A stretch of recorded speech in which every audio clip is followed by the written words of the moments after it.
Hey, what's up? I'm Guy. I'm John. This is our YouTube channel. Subscribe to this channel. Make this, give this video a like. Podcast below in the description. Check it out now. We just did a video about Robert Saleh. He took the Jets head coaching job. The report from Ian Rapoport, John, right on cue. With Saleh gone, the 49ers are expected to promote DeMeco Ryans as their new defensive coordinator, an impressive young coach. Was DeMeco in Philadelphia when you were a scout with the Eagles? Traded, fourth round pick for him. I think my second year, it was Luke Kuechly's draft, because I remember we hoped to get Luke Kuechly, and then at the combine he ran like a 4.4. Like, yeah, I don't think Luke Kuechly's going to be there at 12 or 13, so we need a middle linebacker. Traded for DeMeco Ryan, who had Achilles. He was a really good young player, and then he had an Achilles. I don't think he was ever the same, but he was known team captain, smart guy. He's a really impressive guy. Made 127 tackles the second year in Philly. He just didn't run quite as well. I mean, he's smart guy. He won with his head because physical. He wasn't quite as quick. That helps him here.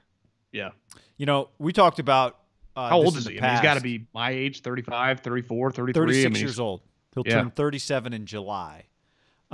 We've talked about this it's you know, the idea that you would need to replace Robert Saleh has been a conversation now for over a year and a half. And I think you and I have talked a lot about kind of how you want that to look once he's gone. Whether or not DeMeco Ryans is a great defensive coordinator, time will tell. But I think we both really like the idea of if you have somebody to promote from within, if that is what the ecosystem of your program becomes, there's no better place to get a guy from within your own program. I think there are times when you don't have a choice, right? I mean, there are just going to be times in an organization when guys leave and you don't have a replacement. It does feel like, in a weird way, Belichick has always had the replacement, like every single time for the last 2 decades. But Sean Payton, Andy Reid, Pete Carroll, like you got to go outside your organization sometimes, and you can keep winning. Like, I mean, it's different in college, but what Saban's doing is insane. But I think the NFL, the highest end, the guys have proven it. Ideally, though, you do hire from within because, and again, I'm not trying to copy Belichick, but I don't think it's the dumbest thing to, when they know what you want, when you have taught them. And part of being a head coach, and we talk about this all the time, is more than just sitting in your office and dialing up plays. Kyle's influencing, like you and I have been to countless practices. I feel like Kyle and Saleh spend a lot of time together at practice.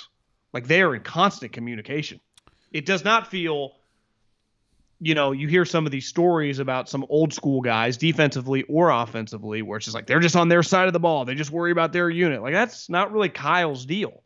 I've never been to a Belichick practice, but just fair to say by his actions that he's pretty hands-on in anything or, you know, in everything that's going on. And that's a good thing. Yeah. Because you have a vision, not just for what George Kittle's going to do on the play, but what you'd like your defensive line to look like, what you'd like the defensive unit to look like. And I give them credit for hiring DeMeco a couple years ago, elevating him through the process, and having a young guy on staff that you feel can do it. Because I think Kyle wants to win too bad to just, I'm hiring him because this is the easy route. I think he thinks he's the best guy for the job and thinks he's ready for it. And listen, I wasn't around him that much personally. I just remember we evaluated and spoke about his character. It was like pristine, all the football stuff, and he feels like a Kyle. I mean, they have him, Welker, Kyle, Saleh. Like they got some younger, just football guys, right? Yeah, yeah. I said in our Robert Saleh video, if he goes on to be a great head coach, it'll be disappointing that you didn't have more great years with him as your defensive coordinator. But the upside is if DeMeco Ryan is a good defensive coordinator and Robert Saleh is a good head coach, just think about what the 4 years were like in San Francisco. Robert learned something from Kyle. DeMeco learned something from Robert. At some point, if it goes well, DeMeco hopefully has taught somebody else. Mike McDaniel leaves. LaFleur steps up. LaFleur is going to leave eventually, potentially, right? If the offense, he's going to – this is what – when you think about the best college – I keep saying the word – the Niners start giving package deals to the league. DeMeco, LaFleur. Well, I mean – Saleh really – Adam Peters. Yeah. Saleh really is now. Kyle Shanahan, this is the beginning of a Kyle Shanahan tree a little bit, right? Yeah. Saleh's part of the Pete Carroll, whatever. It's a web more than it is a tree. But the reason I say program so much is because in college football, everything turns over every 4 years, 3 years, right? 3 to 5 years, your roster just turns over. the coaches who over a period of time, like Saban, Kyle Whittingham at Utah, Pat Fitzgerald, right? What Wisconsin is always like a big part of that is the coach's message. But imagine being a freshman on Alabama's football team this year.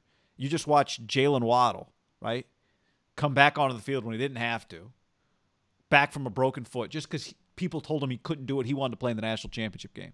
Now, that freshman's going to be a junior in 3 years, and there's going to be some freshman who just walked in who is the shit. And whoever's a freshman right now is going to have the experience of seeing Jalen Waddle, and Jalen Waddle will have indirectly affected a freshman who right now is a sophomore in high school. Like, that is the program that Nick Saban's built. Ideally, your coaching system in the NFL is similar. You plan to have success, and if you have success, then you plan to lose coaches. And this is part of planning to lose coaches, is thinking ahead. I'm going to need to replace Robert Saleh one day. What am I going to do when that happens? Yeah, I agree. And here's the other thing about DeMeco Ryans, if you believe in him.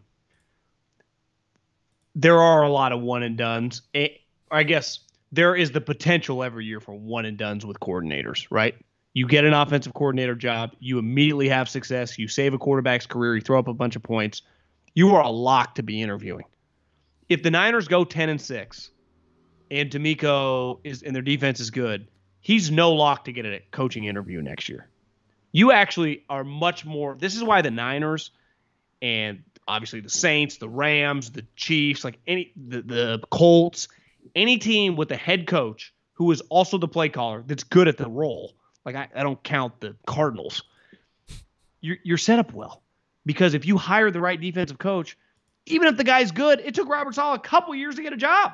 Like if it was flipped and Kyle was named Kyle Tomlin and his offensive coordinator did what Shanahan did the last couple of years, guy would have been gone last year. He would have been hired. It happened. It's why Kyle Shanahan came to the Niners. He had won that year with Matt Ryan. Boom, he's gone. Now, he was there 2 years, but he was kind of fighting some negativity surrounding his name. Look at LaFleur, who left McVay as a quarterback coach, went to the Titans 1 year, and it really wasn't that good. Now, I think looking back, it's like, well, Mariota was banged up, but he got a job. It can happen really fast, especially to me now. You have any connection to Kyle or McVay, if you have success your first year as a coordinator, that guy is getting multiple interviews. Lock, yeah. Right? It took Saleh. Last year he got his interview. This year he was making the rounds. But there's some build-up process, right? No doubt. And I think DeMeco Ryans, I'm not trying to sell him short, but is there any chance he's a one and done? It feels very, very unlikely. I mean, look, I would never say never, but it's much more difficult coming from that side of the ball, given the amount we pay the quarterbacks, the amount of emphasis that's on the offense, just the amount of look at the hiring. So much of it is out of your control. Which jobs come open? Who just coached that team? Did that team just have a defensive coach? Did that team just have an offensive coach? Right? There's so much that's out of your control. But I think it would be, even if the Niners were in the Super Bowl, you'd say it's very unlikely DeMeco Ryans is a head coach in a year. That might not be enough time to train the next guy. No, you got to start looking for the next guy. It's not easy being a head coach, always thinking about stuff like that, is it? No. But this is what, you hire good people. Eventually they're going to move on. You got to be ready to replace them.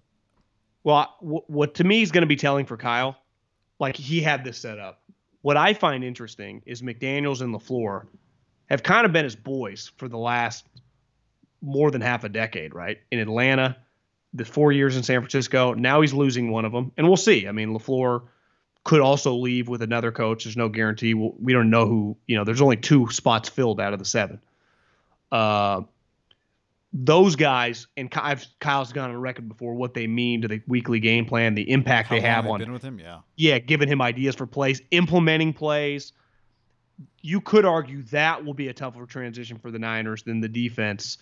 That, again, as I said, he's hands-on all the side, but at the end of the day, he is the offensive play caller, so he is dependent on the guys helping him out with installing the weekly game plan, right? And teaching the players. Kyle, when you're the head coach, you have other requirements. That guy's talking to the quarterbacks. That guy's talking to the wide receivers. It's kind of one encompassing. I would imagine for him to think how comfortable you get. Think how long we've been working together now. it becomes easy. If all of a sudden we both just had new partners, there's just a feeling out process. I think if you truly got to the root of why Belichick does that, he doesn't want to waste any fucking time. It's his way or the highway. It's honestly what's so crazy about Saban, how it's obviously different in college with the talent, but still, I mean, they never really skip a beat. I know. Because how often do you hear like, we hired a guy, we didn't mesh, right? Or it didn't work. It's very understandable. The pressure, the intensity, maybe just the language is a little different. Like, I'm used to calling this Tiger right. You call it crocodile left. Well, I've heard that a million times, right? Where a coach comes in, he's like, well, I'm going to learn their verbiage. I'm going to learn their verbiage. It's easier for one man to learn a bunch of new words than for 108 men to learn a bunch of new words. I've heard that a million times. I know. Right. Most people don't learn a language. It takes some time, right? It's got to be a pretty big challenge. It's like, so wait, are they running your defense or are you running their defense? Well, think how many screw-ups in the huddle over the years with first-time coaches / quarterbacks and just saying the wrong word that actually means something else. Kyle's offense, yeah. Oh, my God. So, by the way, DeMeco Ryans, Alabama guy. Not Saban, though. Yeah, the pre-Saban guys. You still get to take pride as, like, an Alabama guy? I think so. No, I mean, I know you do, but, like, kind of claim the titles?